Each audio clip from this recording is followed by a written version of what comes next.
નમસ્કાર વિદ્યાર્થી મિત્રો, સ્વાગત છે તમારું તમારી પોતાની યુટ્યુબ ચેનલ માય ક્લાસમાં.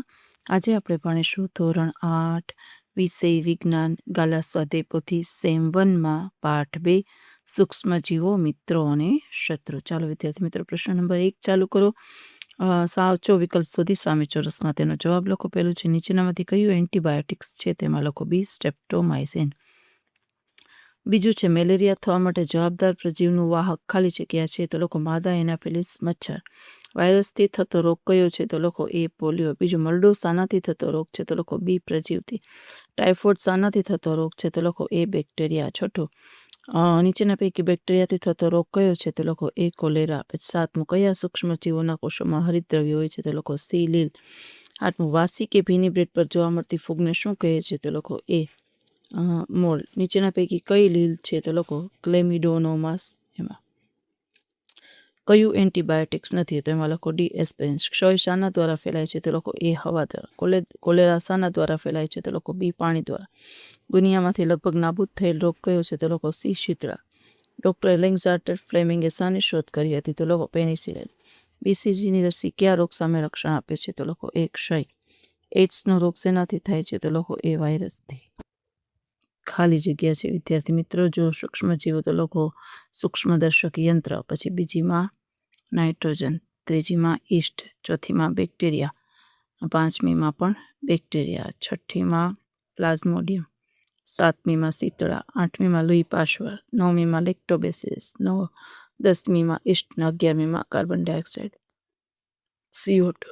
હવે પ્રશ્ન નંબર 3 છે માત્ર ઉત્તર. તો પહેલામાં મેલેરિયા, પછી ટ્યુબરક્લોસિસ, પછી રોબર્ટ કોસ, પછી પેરામેશિયમ, પછી અમીબા, પછી પેસ્ચ્યુરાઇઝેશન, પછી માદા એડિસ મચ્છર અને લીલ. પ્રશ્ન નંબર 4 છે સાચું, ખોટું, ખોટું, ખોટું, ખોટું અને સાચું. પ્રશ્ન નંબર 5 જો એક વાક્યમાં ઉત્તર લખો. પેલું, સૂક્ષ્મજીવોના મુખ્ય સમૂહ કયા કયા છે? તો લખો સૂક્ષ્મજીવોના મુખ્ય 4 પ્રકાર છે: બેક્ટેરિયા, પ્રજીવ, લીલ અને ફૂગ.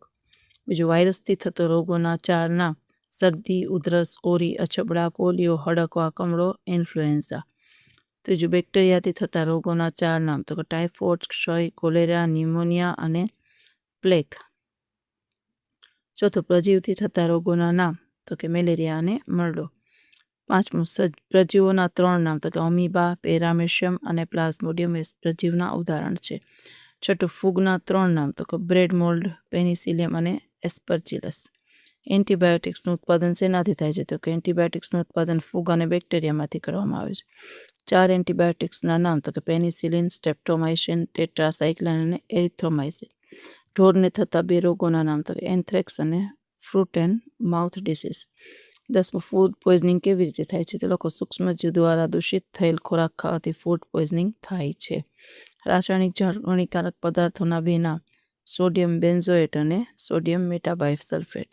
પછી 12મું, ચેપી રોગ કોને કહે છે? તો જે રોગ એક સંક્રમિત વ્યક્તિમાંથી બીજી વ્યક્તિમાં હવા, પાણી, ખોરાક તેમજ ભૌતિક સંપર્ક દ્વારા ફેલાતા હોય તેને ચેપી રોગ કહે છે.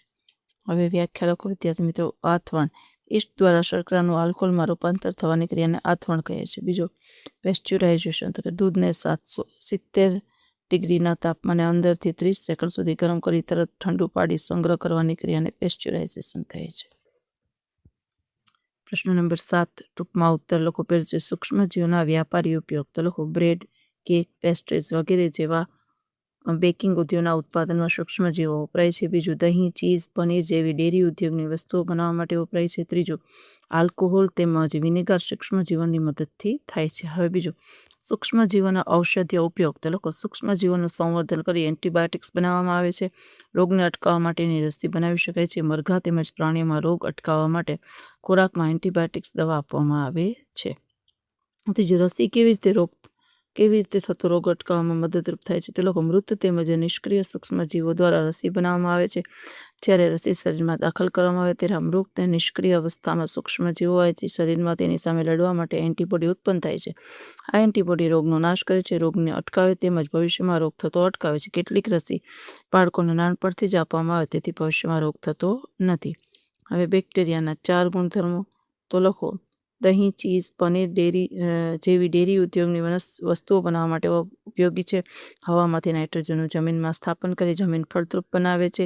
સુએઝના કચરાનું વિઘટન કરી હાનિકારક બનાવે છે. એન્ટીબાયોટિક્સ દવા તેમજ રસી બનાવવામાં ઉપયોગી છે. 5 ફૂગના 4 ઉપયોગ. ફૂગના 4 ઉપયોગો બેકિંગ ઉદ્યોગમાં બ્રેડ, કેક, પેસ્ટ્રી તેમજ બિસ્કિટ જેવી વસ્તુઓ બનાવવા માટે થાય છે. જવમાંથી તેમજ ફળોના રસમાંથી આલ્કોહોલ તેમજ ઢોકળા, ઇડલી તેમજ ઢોસા વગેરે આથો લાવવા માટે સૂક્ષ્મજીવો વપરાય છે. અને ત્રીજું, પેનિસિલિન નામની એન્ટીબાયોટિક્સ દવા બનાવવા માટે ઉપયોગી છે.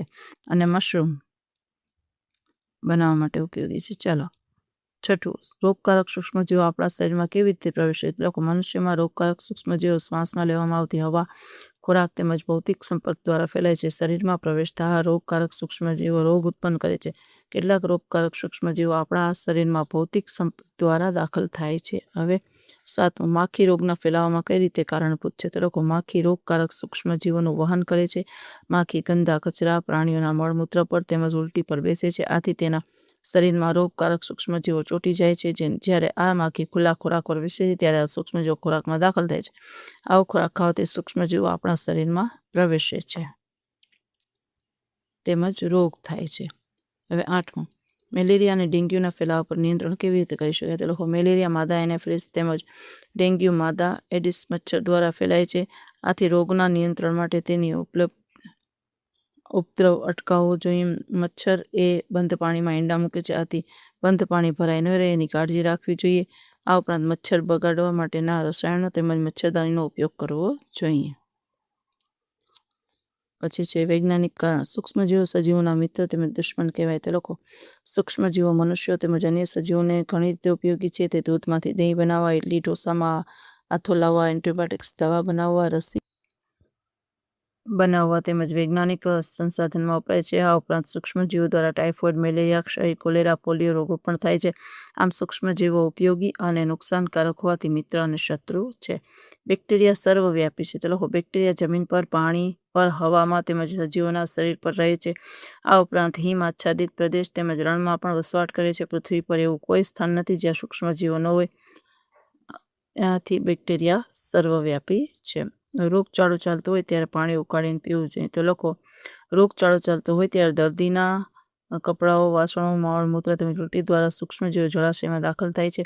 આથી જળાશયનું પાણી દૂષિત થાય છે. આવું દૂષિત પાણી પીવાથી રોગ લાગુ પડે છે. પાણી ઉકાળવાથી સૂક્ષ્મજીવોનો નાશ થાય છે. આથી પાણી ઉકાળીને પીવું જોઈએ. ચોથું, ખોરાક હંમેશા ઢાંકેલો રાખવો જોઈએ. માખીઓ રોગકારક સૂક્ષ્મજીવોનું વહન કરે છે. જ્યારે તે રોગીના મળમૂત્ર ઉલટી પર બેસે છે ત્યારે તેના શરીર પર કે પગ પર રોગકારક સૂક્ષ્મજીવો ચોંટી જાય છે. જો માખી ઢાંક્યા વગરના ખોરાક પર બેસે તો આ સૂક્ષ્મજીવો ખોરાકમાં દાખલ થાય છે. આવો દૂષિત ખોરાક સ્વસ્થ વ્યક્તિ પર બીમાર પડે છે. આમ ખોરાક ઢાંકીને રાખવો જોઈએ. આવી રીતે તફાવતના મુદ્દા લખી શકો છો વિદ્યાર્થી મિત્રો. બીજો તફાવત ફૂગ અને લીલ, અને ત્રીજો વાયરસ અને બેક્ટેરિયા. તમે મુદ્દા જોઈને લખી શકો છો. પછી છે વર્ગીકરણ કરવાનું છે. બેક્ટેરિયા, ફૂગ અને લીલ. બેક્ટેરિયામાં લખો લેક્ટોબેસિલિસ, રાઇઝોબિયમ અને સ્યુડોમોનસ. ફૂગમાં પેનિસિલિયમ, ઈસ્ટ અને મ્યુકર. લીલમાં સ્પાયરોગાયરા, એનાબિના, નોસ્ટોક. રજીવમાં પેરામિશિયમ, અમીબા અને પ્લાઝ્મોડિયમ. બીજું, બેક્ટેરિયાથી થતા રોગ, વાયરસથી થતા રોગ, પ્રજીવથી થતા રોગ અને ફૂગથી થતા રોગ લખી શકો છો વિદ્યાર્થી મિત્રો. પછી જોડકા. પ્રજીવમાં D, રાઇઝોબિયમમાં E, લેક્ટોબેસિલિસમાં E, ઈસ્ટમાં C.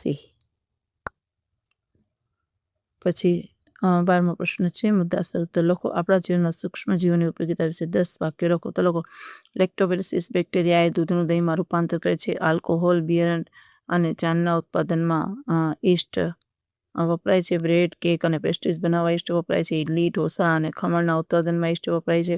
Mushroom નામની ફૂગનો ઉપયોગ ખોરાક તરીકે થાય છે. પેનિસિલિયમ નામની ફૂગમાંથી પેનિસિલિન નામની એન્ટીબાયોટિક્સ દવા બનાવવામાં આવે છે.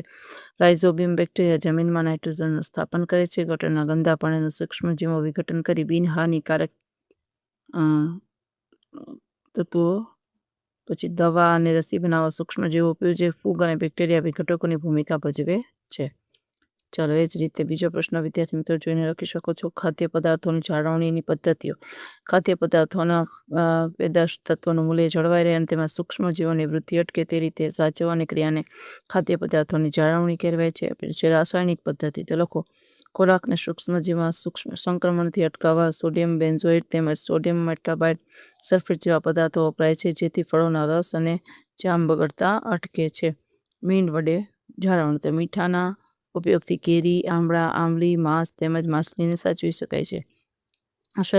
શર્કરાની મદદથી જાળવણી. તો લોકો જામ જેવી ફળોના રસ તેમજ મીઠાઈને સાચવવા શર્કરા વપરાય છે, જે તેજનું પ્રમાણ ઘટાડે છે. આથી સૂક્ષ્મજીવોની વૃદ્ધિ અટકે છે. તેલ અને વિનેગર દ્વારા જાળવણી. તેલ અને વિનેગરના ઉપયોગથી શાકભાજી, ફળો, માંસ તેમજ માછલીને સાચવી શકાય છે. ગરમી અને ઠંડી સામે સારવાર. દૂધને ગરમ કરવાથી કે ફ્રીજમાં રાખવાથી સૂક્ષ્મજીવોની વૃદ્ધિ અટકે છે. સંગ્રહ અને પેકિંગ. સૂકો મેવો, ફળોના રસ, મુરબ્બા તેમજ શાકભાજીને હવાચુસ્ત પેકિંગ કરવામાં આવે છે. પછી છે પ્રવૃત્તિ. જો વિદ્યાર્થી મિત્રો લખી શકો છો. મેંદાની કણકમાં યીસ્ટની વૃદ્ધિનું નિરીક્ષણ કરવું. જોઈને પદ્ધતિ. પછી છે અવલોકન, કારણ અને નિર્ણય.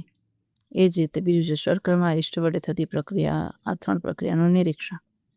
જોઈને લખી શકો છો વિદ્યાર્થી મિત્રો. અને 7મો પ્રશ્ન, નામની ફૂગનો ઉપયોગ તરીકે ઉપયોગ થાય છે. ચાલો વિદ્યાર્થી મિત્રો, આજના વિડીયો લેક્ચરમાં આટલું છે. તમને વિડીયો ગમે તો લાઈક કરશો, તમારા મિત્રો સાથે શેર કરશો અને મારી ચેનલને સબસ્ક્રાઈબ પણ કરશો. આવજો.